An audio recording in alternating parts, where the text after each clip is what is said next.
just going to do a quick audio check on top of this. Let's see if we made some improvement on our issues. Can someone let me know in the comments?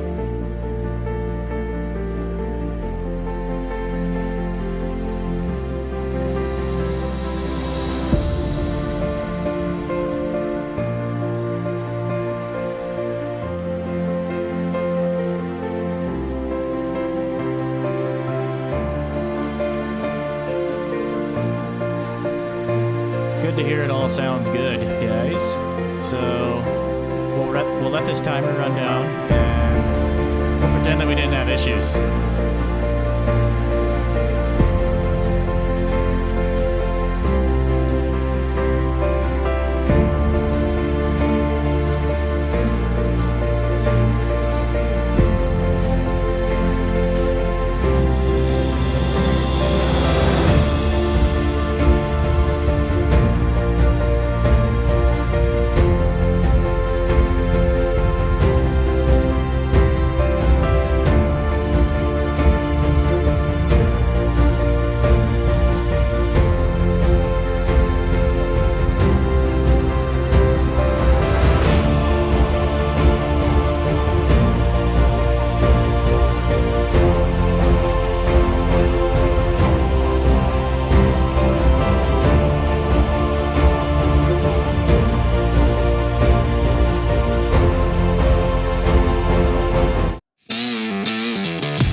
Well, hello again, guys. Hopefully I sound better now. Hopefully I remember to unmute my microphone too. We're back after some technical difficulties, and if you're watching after the stream, then you wouldn't have had to deal with any of that stuff. But welcome back. Thank you very much for your patience, guys. The issue that we had was very complicated, and it was actually pretty stressful to solve, but with a troubleshooting mindset, I was eventually able to get it sorted out. Anyway, for the techie ones that are watching tonight, what happened was I was sending everything from my microphone into mono in a very weird bit rate coming out of my audio mixer and into Open Broadcaster software, which is what we use to stream. Anyway, something wasn't right there.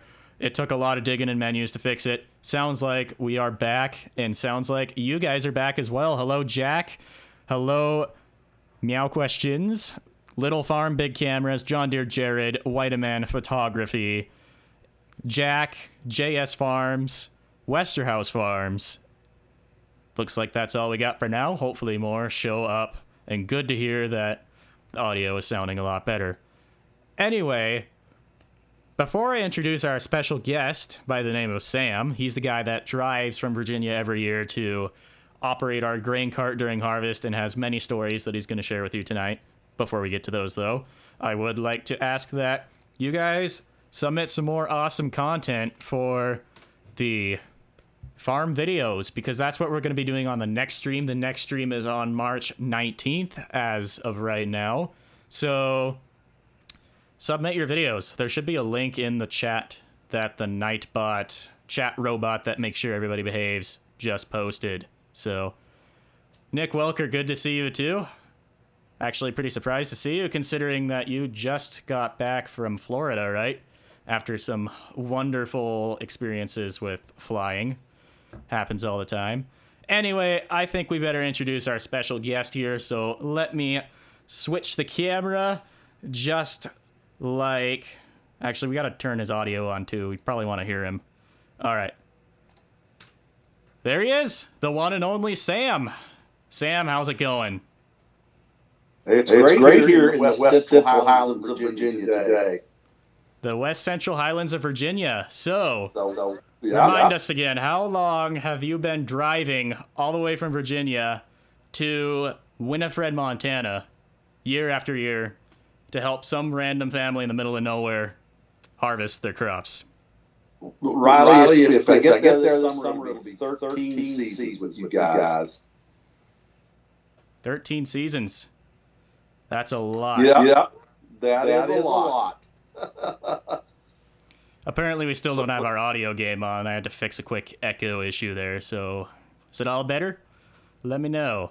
Anyway, Sam, so this is going to be kind of a Q&A session. So people in this YouTube live chat are going to be able to send you some questions that you are going to be able to answer, and we'll pick quite a few of those throughout the broadcast tonight. But Sam also sent over a bunch of pictures and videos that we're going to take a look at, and plenty of stories to go with a lot of them. Sam is an enthusiast in collecting Minneapolis Moline tractors, so that's a thing. That might partially be my grandpa's influence as well, but you know what? Actually, let's start with that, because that's the first photo that I have up here, so let me go ahead and flip over this screen right here. All right, Sam, what on earth is this, and what's the story behind it? That's a 1952 Minneapolis Moline ewe sitting in my garage here in Virginia. And that baby came from up in Abilene, Montana. I think it's Hartman Motors. And I don't know, it's been 5-6 years ago. Your father and I went up, took a trip to Havre, and going to pick up my son up there. He was getting off the train. He'd been out in Glacier messing around, and so we went up to pick him up, and we started looking around. Well, here sat this old ewe under a cottonwood tree up there along the Milk River. And the sheet metal was pretty good. She had about a half an inch of grease and grime all over everything, but everything was pretty straight. So, and every time I came to Montana, I kept seeing all these Moline tractors sitting around everywhere that you went there, and Winifred and all around. I said, Lester, I got to have one of these. You got to take her back to Virginia and give her a home. So, yeah, but that's the story. So, Riley's dad, Shane, went up to Havre and got her gathered up from the dealer up there and brought her home, and she sat over winter. And about May one year, a friend of mine, we loaded up and came out and stopped in Lewistown and picked up a little U-Haul. No, I take that back. No, my brother and I. Yeah, my brother and his big Ford and a trailer we borrowed and came out and picked up the ewe, because she was I think she's about 5,400 pounds. So she's a pretty big old girl. But yeah, we got her back to Virginia, got her all cleaned up, got her all painted, and she's got a home in Virginia right now. Nice. So, quick question that I have, because Grandpa definitely has gotten into this Minneapolis Moline collection hobby too, and I can't keep up with it anymore. I have no idea how many tractors he has in his shed now. Do you? Let's just see. He's got the U, he's got an R, he's got a Jetstar 2, 3, a GVI, he's got a Z, and I think that's it. So he's up to about 6. I think that's right. That's still quite the collection. Yes, it is. And it wasn't all 60 days, 90 days after y'all got me the tractor. He had to make a run to Beach, North Dakota, and was visiting family friends out there. And sure enough, he found him a Moline like that just a few years. I think his a 52 or 3 or 4, but he went out there and got her and brought her home. So, and that was the tractor he grew up on, Riley. That was the tractor your grandfather grew up running, on your Walters farm. Yeah. So, yeah. Interesting stuff. Actually, I'm seeing that. So you know who Nick Welker is. He's saying that yeah, they got one as well. It's not restored necessarily. I guess he'd have to tell us what all has been done to it recently, if anything. I assume it runs, at least. But yeah, they're awesome tractors. Good collectors for sure. They definitely take a lot of time to restore, though. Riley, that's just one more reason I need to go see Nick, because he's got a Moline tractor hidden somewhere in a barn. So, yeah, I got to go see it.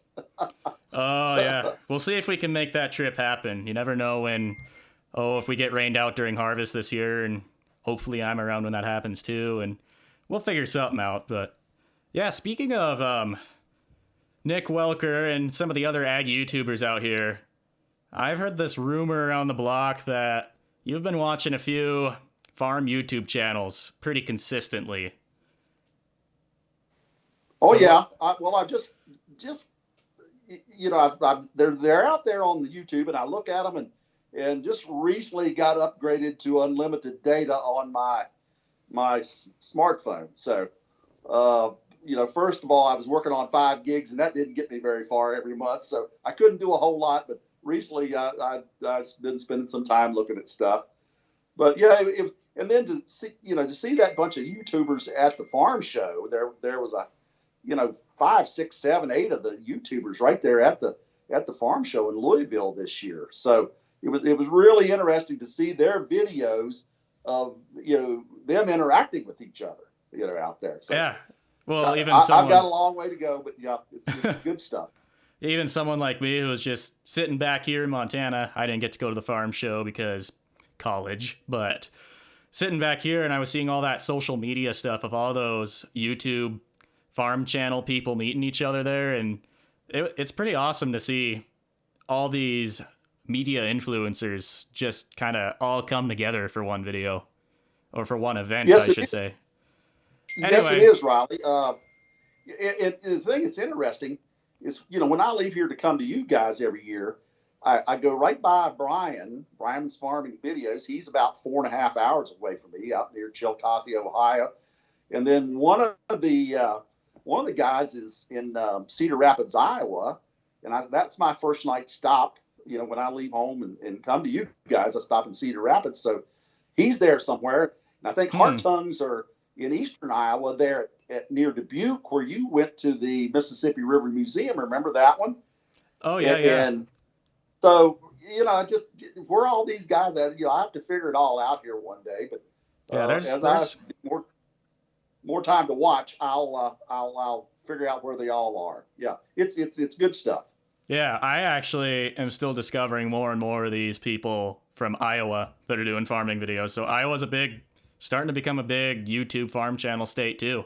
Obviously, they're a big ag state in general. That's pretty much all there is in Iowa, but cool to see. Anyway, I'm going to let some of the people in the YouTube live chat here see if they can guess what some of the other channels that you watch are, and we'll come back to that in a little bit. Meanwhile, we're going to go ahead and move along to a few more photos here. So this must be your place right here, or close to it. Yeah. Definitely not Montana.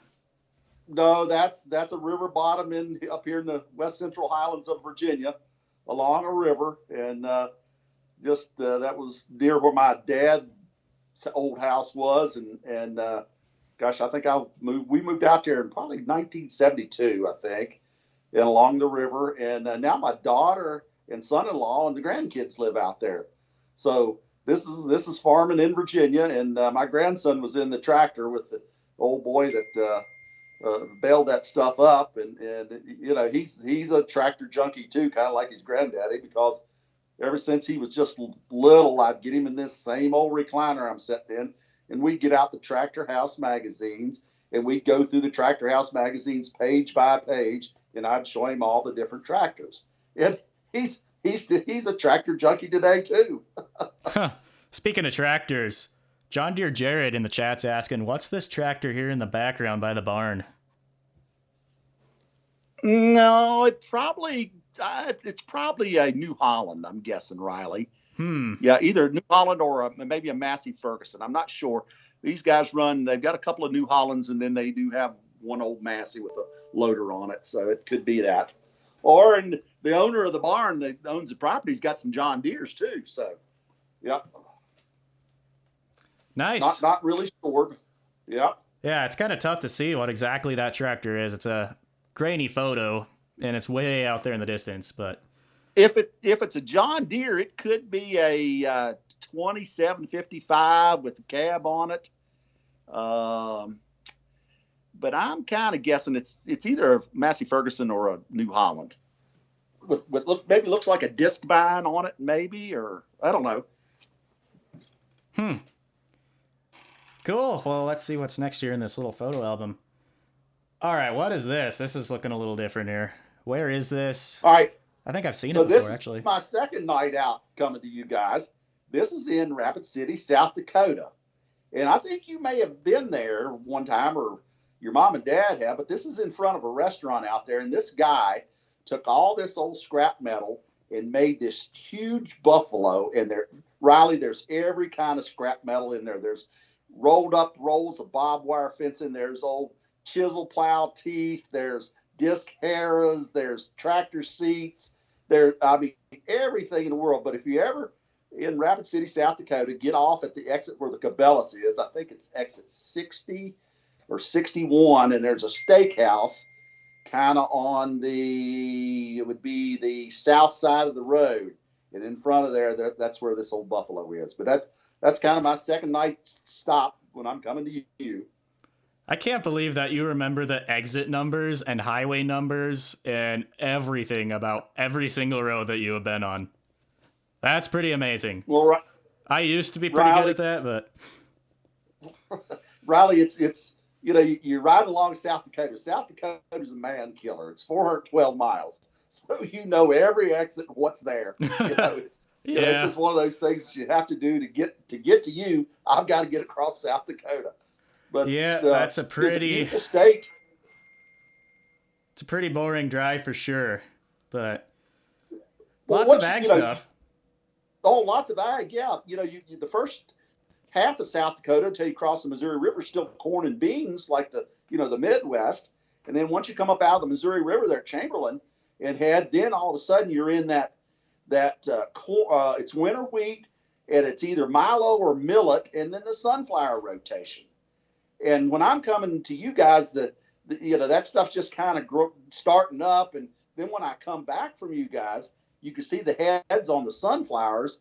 And then, and a lot of times when I come back, they're all out. And, there's thousands and thousands of acres of sunflowers out there right along Interstate 90 that you can look at. So I enjoy the agriculture too. I mean, just looking at it. Well, it looks like we have somebody from South Dakota that's in the chat. So he says I think he's saying he farms a little bit there. So, okay. Yeah, we have all sorts of comments rolling in. What else do we got here? So I got JS Farms is saying, I'm going to try and make videos this spring and put together to music, but I don't feel very confident talking to the camera. Well, me neither. Actually, I think Nick followed up on that too. But it is going to be really tough to talk to the camera. Actually, we'll ask Sam. I can't remember when the first time was that I shoved a camera in your face, but I assume maybe it was a little awkward for you too, Sam, or did you just roll with it? Well, Riley, I've always liked to tell the story. So, yeah, I'm a talker of somewhat. But, what I've noticed particularly in your time down there at Powell, and I guess you said you had to interview the rodeo team, and there was 34 or 37 members or whatever. Your interviewing skills have really gone through the roof. So, but just being comfortable, just tell the story, just tell what you're doing. Yeah, don't overthink it. Just say what you're doing. We're not expecting you to be perfect and extremely fluent anyway. I'm certainly not, even on these live streams when I'm supposed to be acting like an absolute radio broadcaster. But it takes lots of practice to get to a point of being an absolute radio broadcaster. But the awesome thing about vlogs is you don't have to do that in vlogs. Just be you, and that's what's going to make your content awesome. Riley, if everybody would go back and watch your evolution of your videos. Oh, boy. From the first ones to where we are in 2017 with that one, that should be encouragement enough to the guy that's wanting to make his own. So you can just see how they've gone from something to something that's, over the top. Yeah, for sure. And certainly my skills are improving as well. I've been doing this for almost 10 years, but I got a long ways to go still, and there's a lot to learn still. It'll be really interesting what I am doing here in about 10 more years from now. But I think it's time to move on to a few more photos. I see we have some that you took of the harvest adventures out in Montana. So we're going to go ahead and jump to some more photos right now. Also, actually, before we start, I am noticing that we're getting a few extra guests tonight, which is really awesome. So it looks like Nick shared the live stream on one of his social media platforms, and that's bringing in some extra traffic. So thank you very much, Nick. And if you're just joining us, we're talking to a guy named Sam, and he travels all the way from Virginia, actually makes a road trip out of it to run the grain cart for us during our harvest. He's been doing it straight for 12 years. I have that right, Sam? 12 years? Yeah, that's it. There we go. And he's loved every single minute of it. So looks like he took a picture of our... Oh, go ahead. Riley, just remember, I am the last professional cart driver in the world. The last professional cart driver in the world. So a couple years ago, I filmed a documentary called Along the Edge, Montana Family Harvest Story. And if you want to learn a little bit more about where the... Well, actually, you know what? I'm going to ask you right here on the stream too, but you guys, if you're just joining us, you should go watch that Along the Edge documentary. But Sam, how'd you get the nickname Last Professional Cart Driver? Where did that come from? Well, we worked a couple of years and just getting started and so I don't know, the second or third year, starting to figure things out and what I'm supposed to be doing. And so then one year, so we had Robert Glover came. He was the only guy that showed up 4 years in a row with the harvest crew. So the first year he showed up, he was a truck driver. And, he was only 17 years old, turned 18 when he was with us. But anyway, the next year he came back, he was a combine operator. And I kind of readied the riot act about what we're going to do in the field. We're going to space the combines out and we're going to use the wind in our favor, and we're not going to have the combines running back to back, taking dust and chaff out of the front combine and all that stuff. And so, just making the rules of, working with the wind in your favor. So, but anyway, that's how it kind of got started. So the next year he came back, his third year with some bunch of little guys, he made them come out and meet me. And then it was like, give them the speech, So I had to give all these little young combine drivers the speech about, using common sense. And then from then on, it's been pretty much, been the last professional cart driver in the world. So, but it's, just working within yourself, doing what you're supposed to be doing. And your grandfather taught me all those tricks. I can't, got to tell him, he's the one that showed me. So. Oh, yeah. Good times for sure. I'm watching this view counter keep going up and up and up. I don't know what I'm going to do with all this traffic.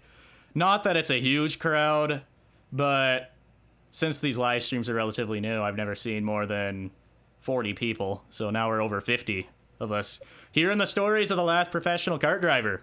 And if you are just joining us, we're talking to a guy from Virginia that helps my family harvest our crop. So makes a road trip out of it, driving from Virginia every year. And fourth gen farmer, you're asking if Sam's a relative. No, he's not. Just a really good friend. So we were talking about custom cutters a little bit, and I got this photo right here. So we got two machines, and they're looking kind of different from each other. What's going on here, Sam? Well, there's a new machine and then the other one's one of the experimental machines we had this summer out there with us. So I don't know if we were supposed to be broadcasting this or not, but anyway, we had an experimental New Holland machine with us this summer, and so it was full of gadgets, and that's I won't go any further than that.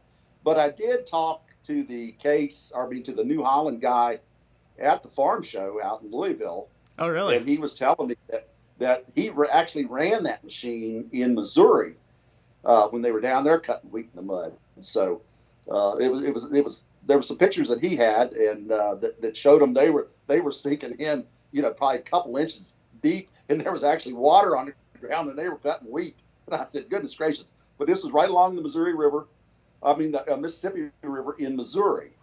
I guess southeastern Missouri. So, yeah. Looks like we got some people from Missouri here joining us. Okay. But anyway, as far as the leaking anything off the prototype, you can't see anything in this photo as far as I know. So we should be safe. Yeah. But Yeah, there were some cool things on that combine. We'll see if New Holland releases some of those features here in the next couple of years out to the public. Well, that's So, I think that's what it is. They're everybody's trying to get automated and make it easier. And these machines are they were just chock full of computers that were constantly setting the settings and yeah. everything from ground speed to reel speed to concave opens and to fan speed and just everything. The machine was just pretty much running itself, and then plus put the GPS on it, and it was doing its. And Case IH has done the same thing. I was talking to the guy there at the farm show about it, and they were introducing that with this new. I guess it's a 50 series. They had an 8250. So your grandfather's 8230, and now they got an 8250 there. So it's kind of the same deal. Huh. I gotta show the audience this real quick since we have a lot of people coming over from Welker Farms. But here you are, Sam, with the one and only Nick Welker, and we also have that's Hunter also by you, right? That's correct, Riley. And he's a hunting buddy that came out when Yeah. you originally came out hunting, right? Well, his grandfather and I grew up together. Okay, so he's a grandson, and but Huntman, he and his brother Forrest, who's 2 years older than he, they put up all the hay around for his great grandfather. So that they do the farming here, and there's some videos I could have sent you on that too about those two guys. So one of them's 7th grader, one of them's a 9th grader. They baled all the hay for the last 3 or 4 summers for their great grandfather. He runs about 60 head of cows up here. And yeah, I'm going to remind the audience one more time, or another time, I should say. If you have any questions for Sam, type them out in the chat. And if you put hashtag #AskSam in the chat, just like I'm going to type out here for you guys, that'll make them stand out a little bit more to me so I can pick them up, just in case I lose something in that chat. But we'd love for Sam to answer all the questions that you have about pretty much anything that Sam can answer questions about, which is pretty much everything. So anything to do with his harvest adventures and running a grain cart out in Montana. We got another photo here. What on earth is going on here? Something is not right with the landing gear on that truck. Yeah, we were down. Where were we? I can't remember. We were at the res or somewhere, but Willie come out up over a high place and bent the landing gear back. So it's all braced in there. So we somehow or another, we got rained out. And so the next day we had to go in there and fix that landing gear. We had to straighten her back up, which was, a fairly easy job. We had to, do a little torch work and a little straightening and beating. But we got her straightened up and put back together. And probably in about a couple of hours. But, just things that happen during harvest. Yep, that's the old bucket truck right there, Riley. The old bucket truck. And that's a nickname you gave it, right? Yeah, it's a big bucket. You just get a big Canadian high-sided truck and you just go up there and dump in it and dump in it and dump in it. I don't know what it holds, but, it's one of those when you're hauling close and you're, just filling bins and don't have to send her to town. You can put a pile of grain in it. For sure. That thing is a heck of a trailer. Looks like we got a video here, so let's go ahead and watch it. There might be an interesting story behind this one. This is a video Sam took while running cart. If this is the one we're talking about, Riley. I think it is. There we go. Phone, yeah. What? Uh-oh. So we're out cutting barley at the McDonald place, next to Max's, and I got on the radio and I said, Lester, you keep the grain in the cart. I'm going to take take my cell phone and take a picture of you jumping into me. I was going to actually film out of the tractor, but we had some fires, and Lester was on the EMS channel and didn't get my message. So I had to drop the phone real quick and get on the gas and get the grain cart caught back up to the combine before we spilled grain. But just everything was going wrong at morning. Get on the gotta right love channel. those times. Yeah.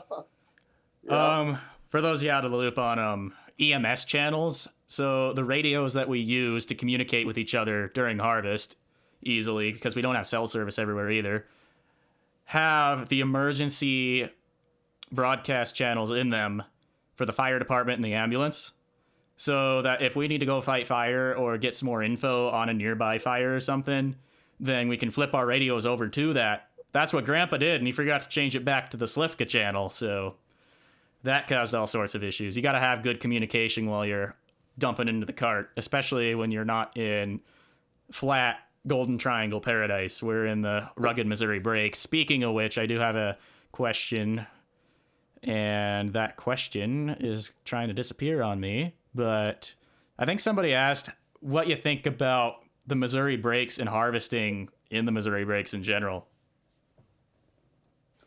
Oh, Riley, it's beautiful country out there.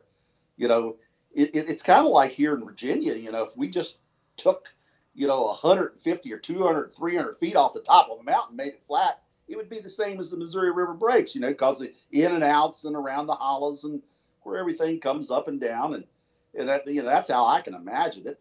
And it's beautiful. I mean, just out there, you're probably 800 to 1,000 feet down into the bottom of the canyon out there, and you can see everything off of those. And yeah, it's a little bit of a challenge, but anymore, Lester with the new combine with the GPS, he'll go out there and make a couple of headland passes on the end, and then we're doing more just straight line GPS dumping on the cart. But sometimes occasionally you have to go out there and make those bends and rounds the edges of it and get him unloaded. And, we call it dancing. Lester and I, Riley's grandfather, we dance pretty well together, him and the combine and me and the grain cart. We don't step on our toes too badly. Yeah. I got another question for you here, but I got to find a photo that supports this one. Anyway, Sam, you might have a different answer than what I'm thinking here. But what is the strangest thing that has ever happened during harvest in any of the years that you came out to help us? You got that one nailed. The time I lost the grain cart. The time that you lost the grain cart. There we go. Yeah. There it is. Oh, man. The little field there behind Gladys's house. There's a couple little fields, which I'm glad they planted into alfalfa now. But nothing good ever happened in those little fields. No. I spilt grain. I don't know. They were just little nasty little fields. We've had truck issues. I was running along, yeah. And had the old tractor, the old 4850, and the grain cart. We were full, and it was, I'd kind of filled her up because it was supper time. They were telling us to come for supper, so I had everything, and had her kicked up there pretty good, and was coming out through there and hit a little bump. And next thing you know, the drawbar broke off. The whole back end of the tractor that supports the drawbar bolts broke. Next thing I knew, the combine operator was telling me, he said, I was looking for air to come up under the tires on the grain cart. But anyway, it didn't spill a drop of grain. And we ended up getting the grain back out and opened the gate, the door on the grain cart, sucked her up out of there, put her on the truck, and ended up hooking up the 435 and taking one set of the duals off and run the grain cart with the duals and using the hydraulic pump, which is not near as good as using the that PTO. At least doubled our offload times, didn't it? Yes, it did. It slowed us way down. So, then I was always under the hammer, as the Australians like to say. I couldn't unload fast enough, so everybody was looking for the grain cart. So, but that's the one thing that'll always stick out is man. The drop bar is just sticking straight up out of the ground too. It's just crazy. It's and the tongue's probably in 2 feet deep. So I think we've got your dad got your tractor and picked her up out of there. But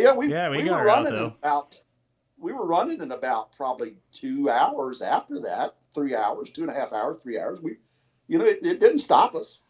Did not stop us. Luckily, we had the 4-wheel drive tractor we used to seed, the Steiger 435, laying around doing nothing. Although we do use that if there were to be a fire or whatever. We have a piece of iron that we'll pull behind that to run a fire line. But anyway, beside that point, we just hooked that thing up with the hydraulic pump, and over the harvest season eventually got the drawbar repaired on the old 4850 tractor. All right, ready for another question, Sam? I think I even have a photo for this one too. So this one's coming from this guy named Nick Welker. I have no idea who that is. Anyway, he's asking, would you want to operate a 15,000 or greater bushel grain cart, or is that just a little too big? Can the last professional cart driver handle that challenge? 1,500 bushel or 15,000? 1,500. 1,500. 15,000, that might be. I could probably run that one. Yeah. I could probably keep up. We'd have to have a big old articulated tractor, I'm guessing, with at least 500-600, well, probably at least 600 horsepower if we could get it. So, we might have to fire up one of the big buds or something to pull that big cart. But yeah, sure, we could. I used to kid, your neighbor there, Terry Econom, when I was out there with your grandfather, Riley, I'd always ride up to Terry and say, he's a wheat farmer too, and I'd say, Terry, are you taking applications? Because he had all red tractors, and he finally got a grain cart. I said, Terry, are you taking applications for a grain cart operator? And he would say, oh yeah, but you won't leave Lester. So I guess I'll have to tell Nick. I asked Lester last year if I could retire, and he said, no, you got to stay with me. I'm farming, so I guess I'll have to. Unless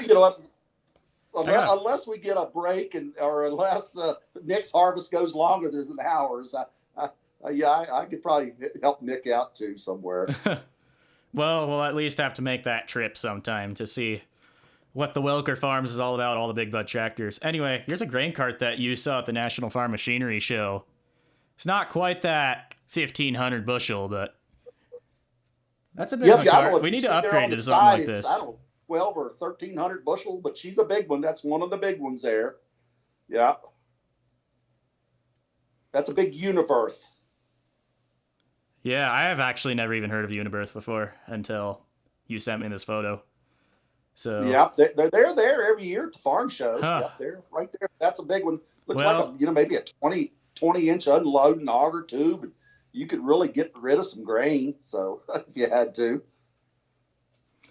Cool. Well, it looks like we have, speaking of these farm channels in Iowa, actually, that I have started to have been discovering, we have Cuz I Farm from somewhere in Iowa. I forget where, but he's in the chat. So good to see you. I've definitely seen a few of your videos. Hopefully I can catch quite a few more, but yeah, you're putting out some awesome stuff too, Cuz I Farm. Good to see you here. Yeah, apparently Riley, this is the place to be. That could be a guy that lives near Cedar Rapids, I think. Maybe. You have to ask him. Let him ring into you. That could be. He was one of the YouTubers there, so you might have met him. Yep. I guess fairly young guy, I think. Yeah. Just all sorts. I could be available for corn and bean harvest too sometime, because that's usually in October. So you're just gonna have to visit everybody's harvests and drive everybody's grain carts now after you retire from Slivka harvest. Yeah. Well, actually that's just a different season. So, but yeah, I wouldn't mind cutting. I'd like to spend a week or two in Iowa cutting corn and beans. So that'd be cool. I could be bought. I've been to Iowa before, but I have never seen harvest in Iowa before.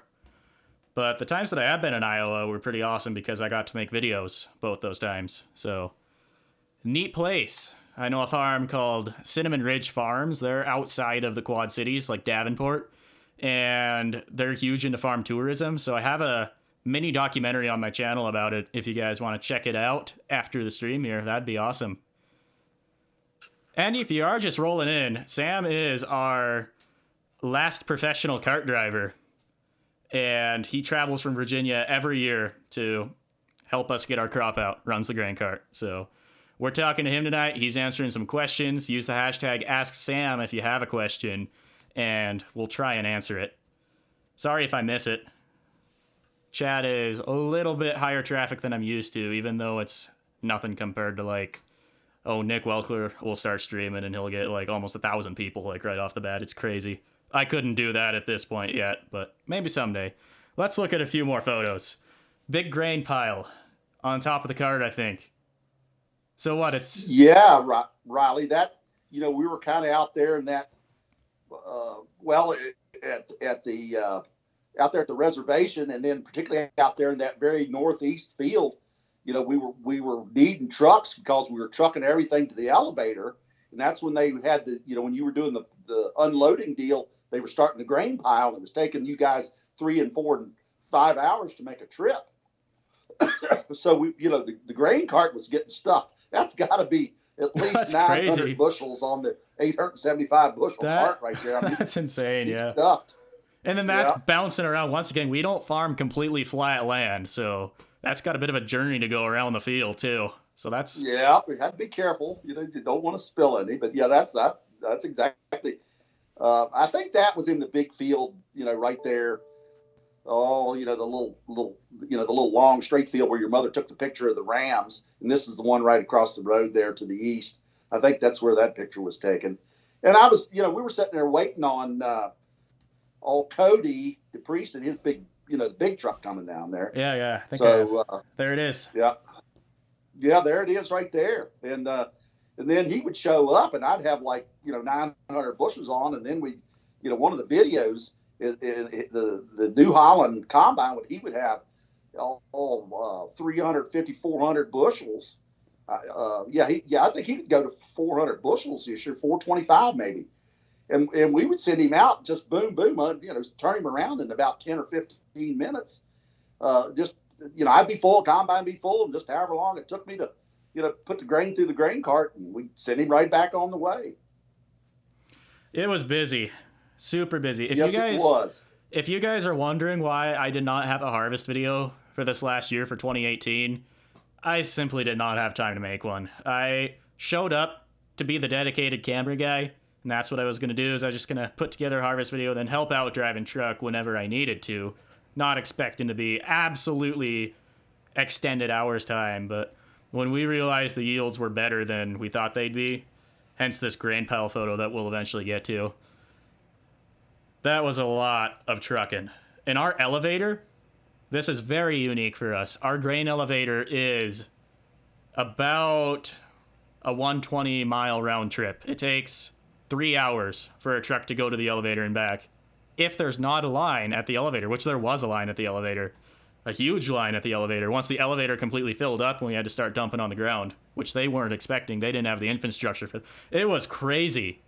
So that's why there's no harvest video. But luckily, Sam was able to capture a few things about 2018 harvest, and that's what we're checking out right now. If you happen to be just joining us here, that's what we're doing. All right. So, Riley, you really saved our bacon this year with your truck driving. I mean, yes, I missed the video, but as far as keeping things rolling this year, you really you saved our behinds day after day while you were there with us. And if you keep looking through those pictures, there's a really cool picture of your grandfather's combine sitting there in the sunset. I don't know if you can find that one or not, but that was it's got to be in here somewhere. We'll get to it in a bit. Okay. But yeah, go ahead.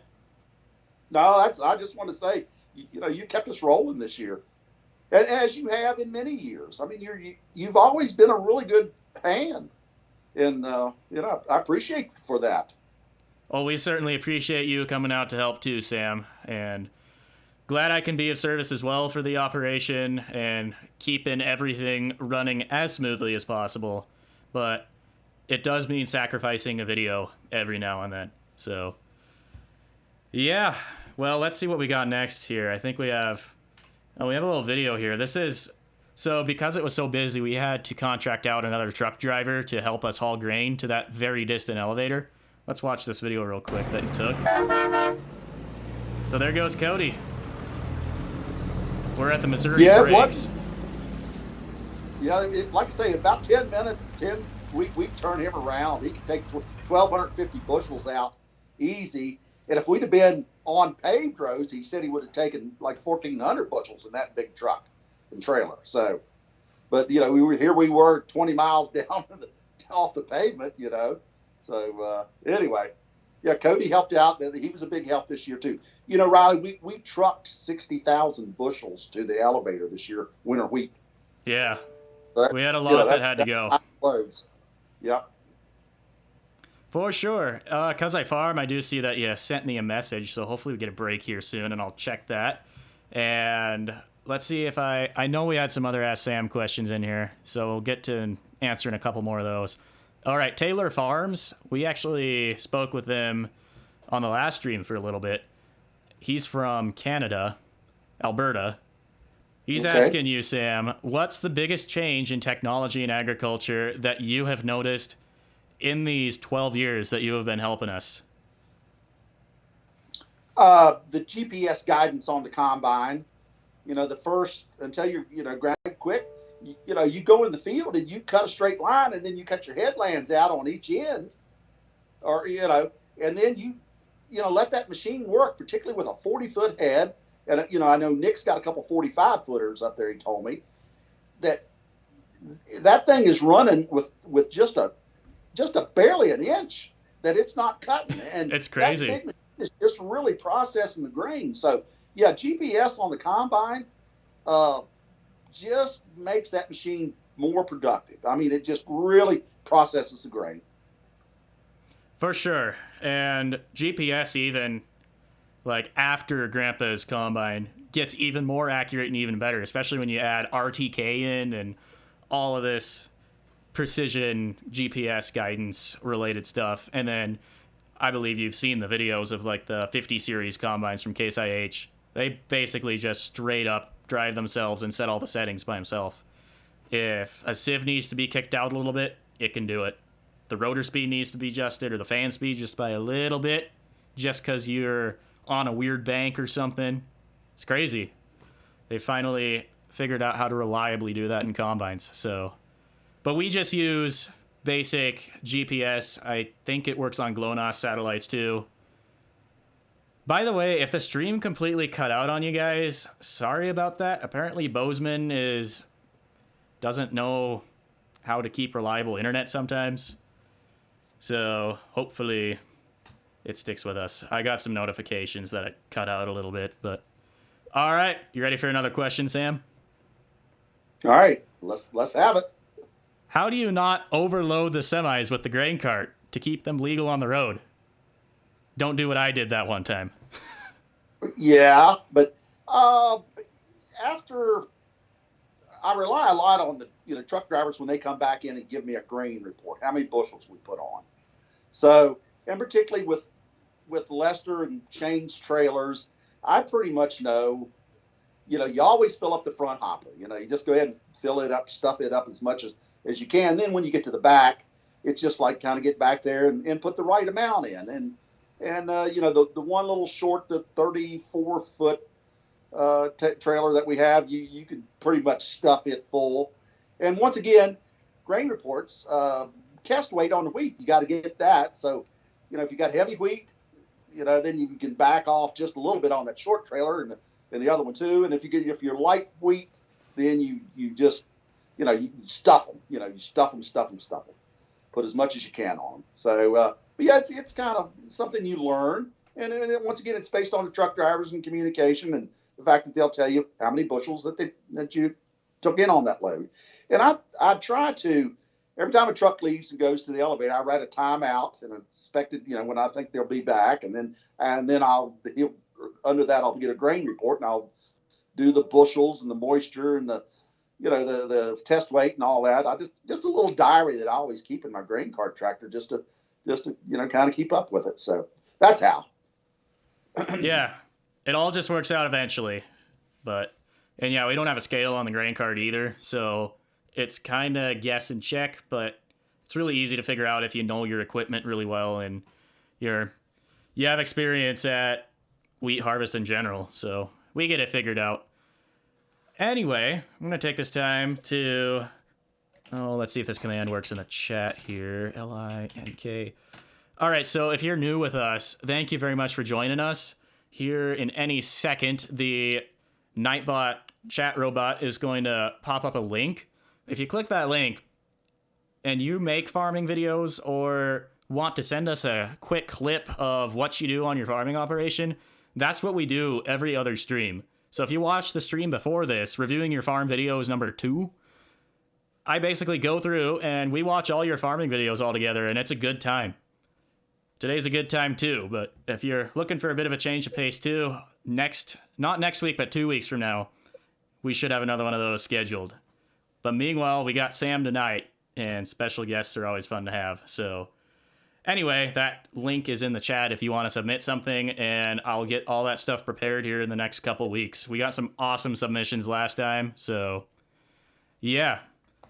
All right, let's go back to some photos. So let's talk about the custom cutters. I don't think we've really talked about this yet. Sam comes to help us, but sometimes it's still not enough help, and we need some extra combine harvesting and trucking power too. So who's this guy, and whose truck is this? That's Willie, and he was our new guy this year, and a young kid, just 18 years old. And that's Lee Peterson's truck, and that's his truck and his big trailer. So once again, we were down there at the reservation and needed to get a bunch of grain out, and I think that thing could haul about 1,100, maybe 1,200 bushels and still be legal. So Willie brought it out there, and let's see, I think we were in the big field there. I call it the big field, the big flat field, to the east of the road as you go in there. That's kind of my favorite field of all the fields. And yeah, that was there. And Lee sends us a combine and usually a truck to go along with your grandfather's combine, and we've got the grain cart, and then we've got 2 and sometimes 3 trucks that we put in service. And so just to keep the things moving, and like I say, particularly this year when your grandfather told me that he was thinking this was the worst harvest he was going to have, and gosh, we sent a pile of winter wheat to town, and plus the barley was really good. The malt barley was exceptional this year. So I think we binned up maybe close to 100,000 bushels of malt barley, plus we did 400 acres of canola there, right there at Gladys's, north of the grain bins. So, Yep. I can't believe how well that barley did. Crazy. Yeah. Crazy. It was all, good malt quality. So, it's a kick in the pants. So, you just, thankful for years like that for your operation. Yeah, you ready for another question? Sure. Cuz I Farm is asking, how do you know me? Oh, so I'm on the video at the farm show, I think, and it's the guy. I think that's the guy. Yeah. I think he said he was from Cedar Rapids. And see, that's my first night stop is in Cedar Rapids, Iowa, from Virginia. And I just happened to pick up on that. I heard him say something about Cedar Rapids. So, yeah. That's the guy I think about that. Yeah. He was in Nick's video and maybe a couple others too. So that's probably where you saw him. Well, tell him to meet me in Cedar Rapids this summer come July or 1st of August, somewhere into July, 1st of August.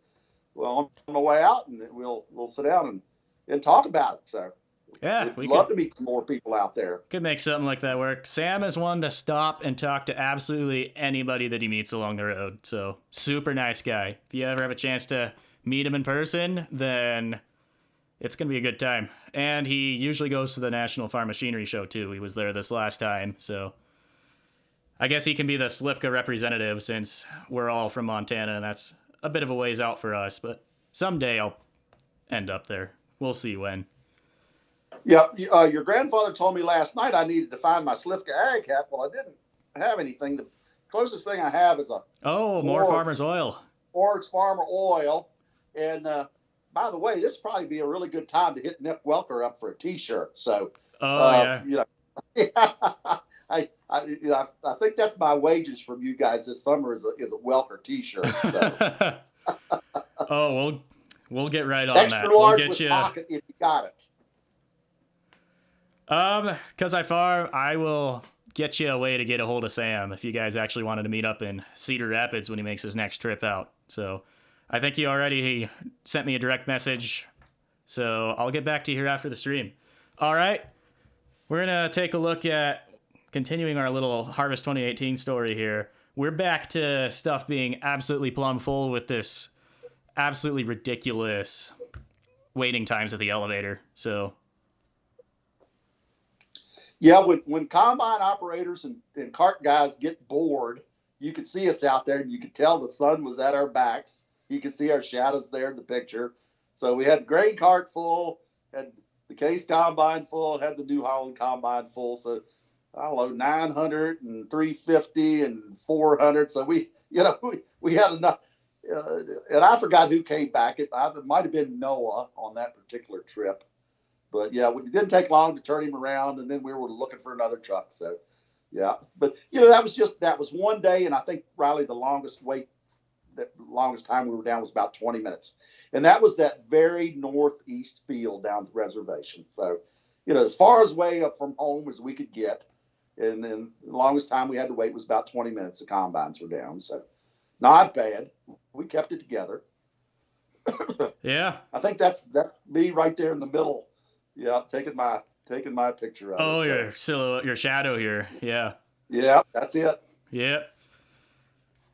Anyway, 'cause I farm, if you have a chance to go out to Nick's place, do it, because it is pretty awesome to be there in person too. I got to go out there last fall, and hopefully I can make another trip here sometime this year. Maybe we'll do another collab, and yeah, it's pretty awesome to see all that equipment in person. Actually, I didn't have a ton of time to check out his Big Bud stuff in person because we were pretty busy with talking drones the first time it came out. But yeah, actually, Nick should just...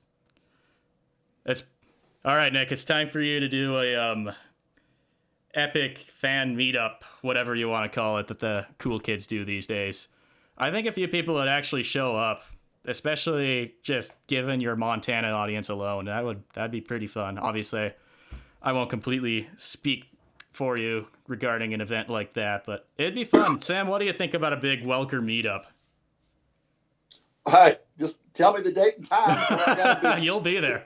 You will drive from Virginia no matter what time it is, and you will be there. Hey, 2.5 days I'm there, so it's just a drive across the country. That could be a lot of people for Nick, though. But I think it'd be cool. I mean, he is somewhat remote compared to most of the Midwest guys, but he's got enough fans that some of them honestly might fly out just for that. But Nick's asking, but when are we going to have a Sam meetup day? Riley, that's up to you and Harvest, So. Yeah, we could arrange some stuff if people actually wanted to come out, see the Missouri Breaks and Harvest and Sam. It would be really fun to do. Just a small group meetup day too, but we're a long ways out in the middle of nowhere. So as far as actually getting out to see us, people got to drive some miles, but some people might, you never know. All right, let's get to this next photo here. Is this the picture you were talking about earlier with the sunset? That was the picture. We were waiting. You were the last truck coming back that day. And, we were down there. That, like I say, once again, we'd finished up that northeast field. And I think the grain cart was full. And I had I got you loaded. And then I had to get the rest of that off. And I don't know, but it was just, kind of a pretty sunset. And, because all the forest fires this year out in Montana, every sunset was, kind of that orange hued sunset this year. We didn't have just maybe one or two really clear days. So, yeah, that was it. But that was a pretty good one there. Yeah, that's actually a pretty nice photo. Came out really well. As Iowa Dairy Boys has pointed out. And you make YouTube videos too, don't you? I think I've seen a couple of them before. Good to see you, Iowa Dairy Boys. We got a video here. Let's see what this is. Flagging down the road. All right, we're following Lester up the road in the combine. We're moving out of the reservation on Tuesday night. I think it's Tuesday. Yeah, Tuesday the 14th. And we're heading back up to his place, and we got 400 acres of barley and 400 acres of canola, and I don't know, maybe 500 acres of winter wheat to finish up. So anyway.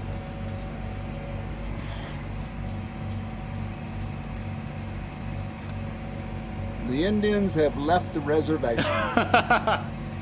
Oh, that's one that's going to take a lot of explaining, but we call this flat spot up here in the breaks, the reservation. By the way, let me go back just a little bit in this video.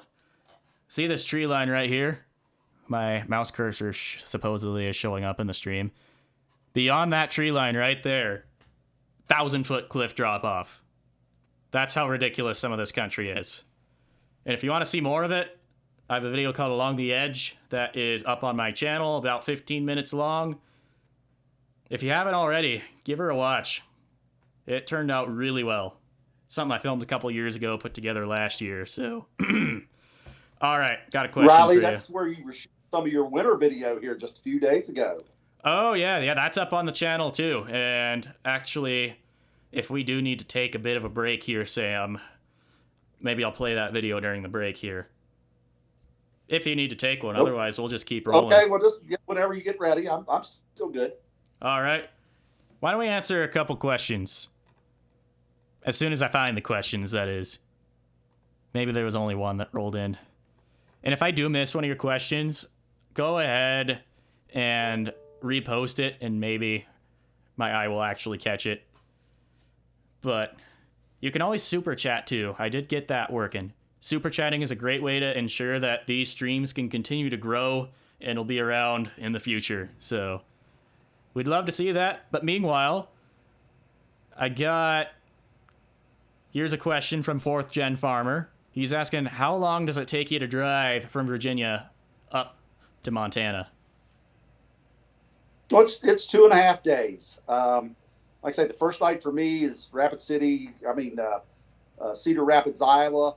That's about 875 miles. And then the second day, I work my way up from Cedar Rapids up through Waterloo and up to Mason City and up to get up on Interstate 90 and then do the I-90 shuffle to either Rapid City, South Dakota, or something. A lot of times I'll go on to Spearfish, which is only 10 miles from the Wyoming border.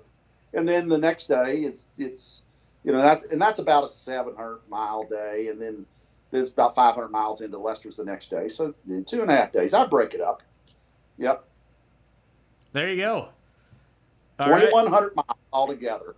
It's a bit of a trip, but not too bad. I'd love to take a road trip like that. Actually, rumor has it this summer I may be in the North Carolina area for a project. I'm not going to confirm that yet, though, because I sort of have to confirm that with the client first, obviously. But you never know when stuff like that pops up.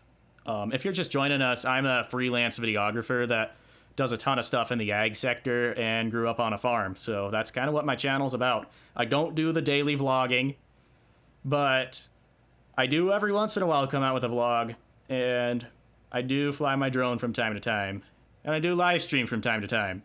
And between all that, things come out pretty entertaining, and everyone that's been subscribed so far is, well, supposedly love the content that I've come out with, and it's awesome to be able to be in this position where I can have somewhat of a YouTube audience and keep producing stuff just for YouTube. So subscribe, and every once in a while, something new will pop up.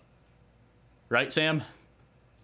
Yeah, you never know what's on Riley's channel, so you never know. Yeah, pretty interesting. Earlier this week, we did that drone reel, and we'll go ahead and watch that here in a little bit, maybe.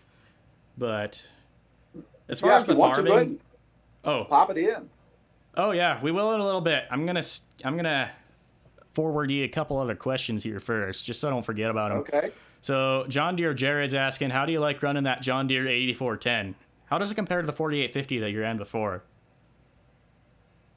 Well, the 8410, she's a big old girl, all right? So we've gone from, about 198 horsepower up to 255, I think, what they're telling me. And she's got a pile of front-end weights on her, if you've seen the videos of us working with her. And, but yeah, she's a big old girl and get to handle that load. You take 875 bushels at 60 pounds, and it's like 52,000 some pounds of just grain on the cart, plus the weight of the cart and the tractor. So, but it handles it very, very well.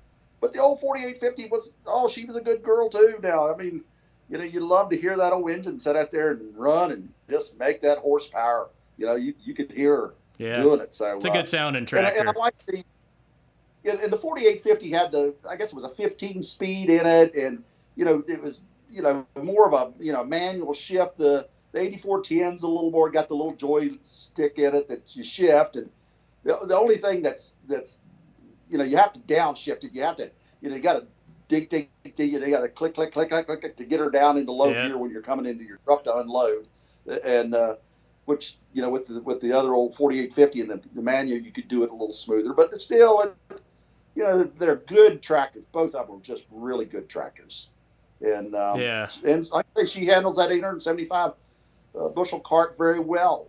It's a smaller cart, but you got to hustle. That keeps it busy, and that's why I think that running the grain cart's probably one of the best jobs there is at harvest, because you're busy all the time. Yep.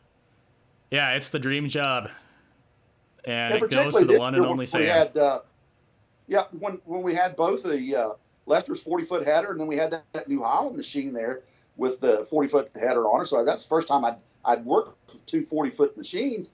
And the day we were in the big field out there right next to your house, Riley, as you're going down the driveway to your house, they had me humping. I mean, I was hustling. I was under the hammer most of the day. Under the hammer. Yeah. For sure. So, well, I hope that answered these questions. I think it did. All right. Somebody's asking how many acres we harvest. It's usually around 6,000. And what else we got going on here? Ask Sam what kind of yields in feed, wheat, and barley do we get in the breaks area? And sometimes the breaks area makes malt too. So we were talking about the barley a little earlier. How did that do, Sam? Yeah, I think, we cut 1,600 acres of barley this year, and I think we binned 100,000 bushels. So, what was it, 40 or 47 or something like that? I can't do the math right now, but yeah, I think we binned up about 100,000 acres, 100,000 bushels of barley off of 1,600 acres. So, and then this year, I think the winter wheat probably did, maybe average 37, 38, 40. It was kind of a rough, because of the bad winter y'all had last year. Yeah. Was what was kicking the pants the barley. But, remember the one year out there when your dad first bought Max's place, and that field had laid fallow for 2 years, and we actually cut 100 acres to the or 100 bushels to the acre out there. It was 310 acres, and we got 31,000 bushels off of that field there at Max's, which is right, out there on the reservation. So, that's always been a pretty fair field. But that year it really produced. Yeah. So, just it depends. It's weather dependent. I mean, 40s, 50s, on average, I think we did 40 something in the barleys and 30 somethings in the winter wheat this year. The canola did 30 something, I think, 30 something bushels to the acre. So on the 400 acres, we cut 12,600 bushels, I think, off of that. So on 400 acres. So yeah, but once again, weather dependent. But it was a really good canola crop this year. That was interesting. We scared Nick Welker away. He had to leave right when we started talking about John Deere there a little while back. Thought it was funny. Yeah, he had some business he had to do. So good to see him though. And yeah, I just got to give a huge shout out, huge thanks to him for bringing us an extra almost 40 people, 20 to 40 people. So anyway, yeah, 'Cause I Farm saying grain cart's the way to go unless you like watching the grain dryer. And we don't have any grain dryers in Montana, at least not in central Montana. You might in the southern part, south of Billings, but they grow some corn, pretty nice corn down there sometimes.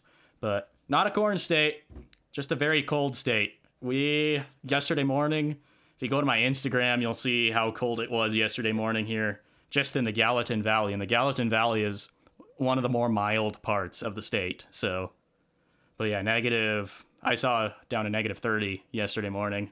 And I know the Midwest has been in a cold snap too, but yeah, it's just ridiculous because it's March. It's even for Montana, that's a little cold for March. So meanwhile in Canada, I think they've been pretty cold up there too. So,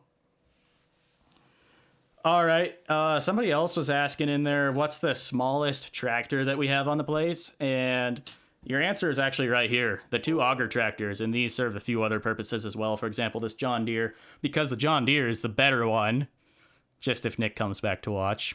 The John Deere is just a much more well-rounded machine. It's an older one, but it definitely holds its value more than that Case IH, to be honest. But they're both good tractors. I think it's a 5400 Riley, I think, or a 5300 or 5400 John Deere.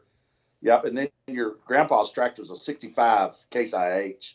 So, yep. Yeah, so these power the augers. This green one runs the rake during haying season. Hopefully video on that this year, because I've never done a haying video before, ever, come to think of it. And in the background here, you can see the Steiger 435 and the air cart. Video on that in a couple months once we get into spring seeding, hopefully, if I can catch it at the right time. Once again, I'm a college student, and a freelance videographer that travels around, so my schedule can get a little interesting with all that stuff, but I try and make farming videos when I can. Oh boy, what else we got in the photo album here? Oh, we were going to show that one video, were we? Yeah, we can take video, and I'll take a little break. We'll take a little break here. Step away from the screen. Yeah. All right. Well, there he goes. He just left. So I don't know if I have the video easily accessible. So we actually might have to flip to this screen. Yeah, I forgot to put the video in the switcher. Oh, that's too bad. But luckily we got John Deere Jared's favorite, the piano music. Here we go.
We're back. And we're going to look at a few more photos. We got about 15 minutes left, and then we're going to call it the end of the stream. So a bunch of people definitely left when Nick left because everybody comes to these streams. That's exactly what it was because I farm. It was Sam had to take a little bit of a break there. Actually, Sam, I will say this. It's a good thing I muted your mic because you could definitely hear what was going on through my headphones, at least, while you were gone. Okay. Shoot. Anyway, we'll get back on topic here. So, what's going on here with the grain cart? Well, we got her in your grandpa's shop, and I was due for an oil change, and I think we ran her past her maybe 30, 40 hours or something like that. We were down at the reservation and couldn't get back. So, but as soon as we got back home, after that little video we watched of us leaving there, we pulled it in the shop the next morning. Your dad and Noah jumped in there and changed oil in my tractor and got her going again. So should be the next video after that shows her sitting in the shop. So, or the next picture. Yeah. Yep. There she is. Yep. The next one, there she is. She pretty much fills the shop up there, but you can see that big stack of weights on the front of her. And like I say, she's a good tractor. And, that's what the other thing about the difference between the 4850 and the 8410, you got a little more room in the cab. You got the buddy seat in there now. And So yeah, she's she's just a little bigger girl. So yeah, but she does a really good job. Yeah, yeah, it's a good tractor since it's green, you know. Oh All right, yeah, wheat pile time. yeah. So I think we went to take some grain samples to the elevator there at Moore, and so I snapped a few pics of the grain pile, and this was about the time you were you'd done the video already, but still that just to show people how big 1.75 million bushels of wheat is. So yeah, that was a kick in the pants, and they really did it up this year. They actually put down stone, and then they put pavement down, and then they built those Oh, side yeah. rails on it, and so much better than just piling it on the ground. Yeah. So, Yeah, there's another YouTube video on the grain pile. So if you want to see some pretty long lines of trucks, not that they were the longest in the world, but they were long for our area, then it's up there somewhere. I think it's Central Montana wheat pile. And just a quick little drone video about everything that's going on at this wheat pile. So, all right, here's another thing that came off your iPhone. So an old cabin. That's the classic. That's the classic, Riley. That's the old Sainer cabin, and gosh, that's a landmark out there. Yeah. Just up toward the river from your house, and people still lived in that thing up into the end of the '60s and maybe even the early '70s. So, yeah, that's crazy. Yeah. No electricity or anything, but yeah. No, that's what homesteaders. Nice. That's how they survived out here. Yeah. I take my hat off to them. Crazy. Yeah, especially out in Montana country. But yeah, this is right on the edge of the Missouri breaks, so it's where it starts to get more and more rugged. All right, got a little video of the combine here. This one's coming in a little blurry, but that's all right. We'll deal with it. Yeah, we're cutting canola there, Riley. So we figured it out. We had to cut, perpendicular to the way it was seeded to make it feed into the combine. If you tried to cut with the way you were feeding, it would ball up and plug up and that big pile, that big amount. As long as you cut, perpendicular to the way it was seeded, he's cutting about 12 or 14 inches off the ground. Yeah, that is a little ways off the ground there. Yeah. I actually have and that never... stuff was, it was just interesting driving and trying to walk through that stuff. It was just really hard old stubble sticking up there and driving through it. It cleaned the mud off the bottom of your truck when you're driving through it. Yeah. I was not around for the canola. I had to go back to college because the fall semester started to kick in, and it's far enough away that I can't commute back and forth. But yeah, that was our second time cutting canola, and we just signed up. Talked to Garrett Groves at the Maggie Farm Show in Great Falls, and we're up for just a little bit more this next round. So it'll keep things interesting. All right, well, good. Good. So we kind of know what to do. But I remember one time, Riley, me and your grandfather, grandmother, and Steve and Rita Knox, we took a drive, and we left Winifred, went back down to Hilger, and then we went to Zortman and Landusky and looked around over there in the old gold mining country over there. And then we ended up at Chinook, and we were sitting in a restaurant there eating lunch, and we ran into Perry Johnson's mom and dad. They were up there, and Perry was actually cutting canola just a little bit south of town, and that was the first time I'd ever seen canola. And he had an old, I was thinking it was either a Gleaner or maybe a New Holland combine. And after I thrashed out that first canola seed pod, I said, it's really going to take a tight machine to keep all this in there. So, you really have to have good equipment to get the benefit of the canola. Yeah, for sure. And we actually might be switching out a header drum on the combine too. That's more for the peas though. But all the things that you learn at the farm show. Apparently I learn everything about what we might be doing from the sales reps sometimes instead of just straight up. But that's how it works sometimes. There when we kind of limped in on that last field of canola there. The drum on the header was lost a bearing, and we were just praying she would hold together that last day when we were finishing up that canola. and it would get out of time, and then the fingers wouldn't feed, and it was a mess. We had to stop several times and get it worked out, but we limped her in there and got her done. So yeah, and that was the day that some of Noah's relatives from Ohio came out and visited with us. We were right in the field there, north of the grain bins there at Gladys's. So they were out touring the country. So it was good to see, some of his folks from back east. Yep. Huh. All right. Ready for a couple more questions? Sure. So, well, this one is just a farm question. Iowa Dairy Boys is asking, what are all the crops that we harvest? I'll let you answer that one, Sam. Well, like I say, this past year we did winter wheat, we did malt barley, and then we did canola. So, but then in the past we have done peas there for a few years. So just something different. With the wheat market in the tank, it's. I know your grandfather's been trying to just come up with something, and something other than just winter wheat. And we did spring wheat last year too, so I forgot about that. So winter wheat, spring wheat, canola, peas, malt barley. That's kind of been the deal here the last few years. So yeah, it's a lot more than we've done in the past. But yeah, these past few years we've been diversifying more and more. All right. Yeah, I think it just depends on that spring season and that one year when we did all the spring wheat and a lot of the other crops, it was just because he didn't get that much winter wheat seeded up because it was winter came early and just didn't get it done. So there were some more acres out there that needed to be seeded into spring crop. So that was one of the deals. So. Fourth gen farmers asking what variety of canola, and I can't remember exactly what it was. It came from, how do you pronounce it? It's like Cibus or something. Stevus. That's how you do it? All right. Yeah. So Stevus. And it's a non-GMO canola. So that was one of the big things. Remember when we have to take it down and get it tested? It had to be tested.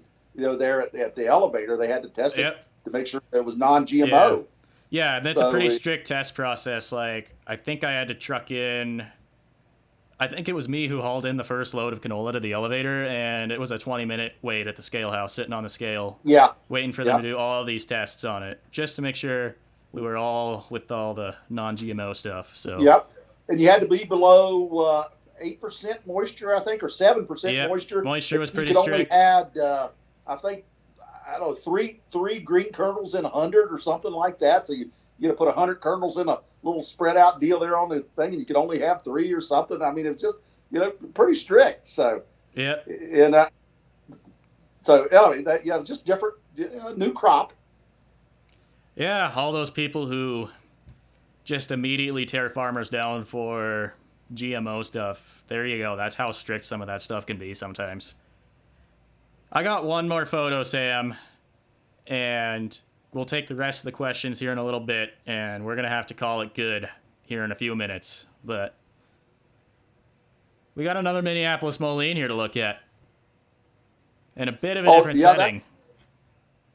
That was at the National Farm Machinery Show this year, and that's an old G1000 Vista Minneapolis Moline fixed up as a pulling tractor. So she was a good looking old girl. So that just goes back to the old Moline collections. But those G1000s, they were good looking tractors. But then, and once again, Riley, there in Winifred, you had a Moline dealership back in the day. So hate to see that gone. Yep, long ago. All right, time for the last round of questions. So if you haven't asked anything yet, now is the time. #AskSam, and we'll pull them right out of the chat here. So I got a really interesting one here somewhere. If my dyslexic self can find it again. All right, #AskSam, and I can speak on this a little bit too, but this is a really interesting question. JS Farms is asking, is there any hope for small farms to start out these days? And my initial answer on that is yes, there is, but it's going to be a heck of a lot of work to do so. I know it is possible, though. There are young guys that are coming back. They're finding older farms that are up for sale, people that are retiring. It's going to be an insane amount of startup capital to do. Your cash flow is going to be one of the worst cash flows of any industry. But if you are really passionate about feeding our world, I think you can make it happen. What do you have to say, Sam? Yeah, Riley, I think you're spot on right there. Just around this area, I got one young kid that went down to Virginia Tech, and they actually a few years ago started actually a 2-year ag ed program, and this kid went there, and they have, a lot of leased ground around here, because Bath County used to be full of small farms. We had a pile of small farms here, and everybody had sheep and cows and hogs and pigs, and made a little hay and whatever. But just so anyway, but now nobody farms anymore, so we just got a few guys that are farming, and so this young guy's around leasing up some ground, and he's doing pretty well with it. Yeah. So I got to take my hat off this kid. Yeah, and because of that, he and his dad were able to buy some property. So they were, making enough money to buy some acreage, so to go with theirs. So yeah, there's possibility. There you go. Definitely possible. You just got to put the work in, and I think the Lord would provide. So, all right, I'm gonna pick a few more questions. All right, Sam, we've been putting this off till the very end, but what is your favorite tractor brand? Well, I kind of like the green ones. Yeah, I kind of like them. For what we're doing out there in your country, I got to take my hat off to those 2 tractors that I've been running out there for y'all. Yeah, the John Deeres are pretty good. They are. To be in a tractor all day long, we get in the thing about 9 o'clock in the morning and get out about 9 in the evening, and it's all pretty good. Yeah, enjoyed that. But on the other hand, you remember one year we had a little layover between winter wheat harvest and barley, waiting on the barley to ripen up, and I got in the old big 435 out there and took that 70-foot harrow and worked about 1,500 acres in 3 days with that big machine and that 70-foot harrow. Went out to the Bennis place and knocked that out in a day, and then went from there down to the reservation and knocked out about 500 acres the next day, and then came back and did the Sainer field when it was still in production, and plus the field there north of grain bin. So, in about 3 days, worked. And there's nothing wrong with it. With the Case IH equipment, she was, putting her through the paces. Yeah. All right. Well, John Deere it is then. They make good tractors for sure. So, all right, we got to talk about the weather here real quick. What's the weather there right now in Virginia? Oh, we're going to get down to maybe 15, 18 tonight, and wind's blowing. So we get a little, we're going to have some little wind chill in the morning right here early. So, and I got to be up early too. My daughter works tomorrow, so I got to be at her house at about 6:30 to babysit the grandkids and get 2 of them ready for school and look after the little one till about noon tomorrow. So I got a full day ahead of me tomorrow. So yeah, but yeah, it's gonna be cool in the morning. So yep, it's gonna be pretty cool here tomorrow morning too. We'll be in the negatives, but it's gonna warm up here before too long. So yeah, it's March, and the sun angle's getting better every day, Riley. We'll soon be the 21st, have the solstice here. So yeah, the sun angle will be getting better. Degree days will be, climbing right on up. So, yeah. We'll get there. All right. I got one more question for you, Sam, and we're going to have to wrap it up for tonight. But definitely thank all of you for joining tonight. That last question, to wrap everything up, is what is your best and worst experiences that you have had during your adventures of traveling to Montana and helping us harvest? Well, some of the best things that we get to do, if we happen to get a rainy day, your grandpa and grandma will get in a truck and we'll go explore in Montana. So, like I say, we took that trip to Zortman and around one day, and then one trip we ended up at Malta and out and went by Fort Peck on a we did a Sunday afternoon drive and covered 480 miles. So, went down a few years ago, went down and went up to Utica and up the South Fork of the Judith River and over through the Judith Mountains and back down over and back to Harlowtown. And so, just the day trips that we get to take around here. Well, one time we were up on the High Line. We had to go up there. That's when he had the old honeybee header, and we had to go up there and get parts. And so just getting out and seeing the country while I'm out there. And the worst part, there really hasn't been any worst parts. I think back to this year when I left there, while I was there this summer, we pulled my truck in and put it up on the lift and changed oil. So Noah took the old filter off. I put the new filter back on, didn't think to check to see if the gasket came off. So when I was leaving your mom and dad, or grandpa's place that Sunday morning early, and I got down to about Suffolk, and all of a sudden my engine light came on, shut your truck off immediately, you're out of oil. And so luckily I had a little bit of cell phone service right there at the old elevator and got your grandpa. So that was kind of and then my air conditioner quit me that summer, this past year coming back. So had a little air conditioning issues getting home this past year, but hey, all in all, Riley, it's a good time, good experience, and wouldn't miss it for the world. So well, I don't know. My time in Montana is pretty precious. It's been an absolute blessing having you around every year for a very long time, since I was just a little kid. So look forward to seeing you back again this year, and hopefully look forward to getting something done for a harvest video in the meantime as well for this upcoming harvest season. But still a few months away, so in the meantime, I'll see what else I can get done video-wise. But anyway, thank you very much, Sam, for taking time out of your evening to be on the stream. And yeah, it's just been awesome. Well, Riley, thanks for having me. Thank you for thinking that much of me. But I'm just an old guy here in Virginia, and enjoy the time I get to spend behind the wheel of a John Deere tractor. So, yep, just get a kick out of it. So, yeah, well, thank you guys very much for joining the stream. This is where we're going to call it. A couple more things before we leave.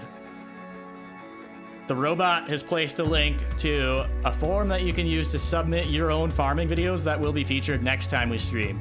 Those are always a good time too. We're even going to take in a few of your phone calls. I basically just set it up to be a call-in show near the end. Worked pretty well last time. Should work even better this time. It's awesome hearing you guys straight up outside of the YouTube chat even. So we'll see if we can make that happen with a few of you fans if you want to be on the stream. Always looking for a future special guest as well. And this has been awesome. Once again, thank you, Nick, for sending the extra audience over tonight. If you guys are new here, please subscribe. Please give the video a like. And hopefully you can tune in next time. It was awesome.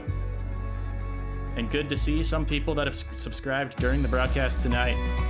Sam, hopefully we can have you on again sometime in the future as well. This was fun. So thank you one more time. We're going to go ahead and disappear here. Leave the stream up. See you at harvest. Will do. Actually, I'll talk to you here right after I close out. So, but we're going to disappear now. So they won't be able to see us once I click this magical little button here. All right, guys. Well, as I always say, till next time, I'll see you later.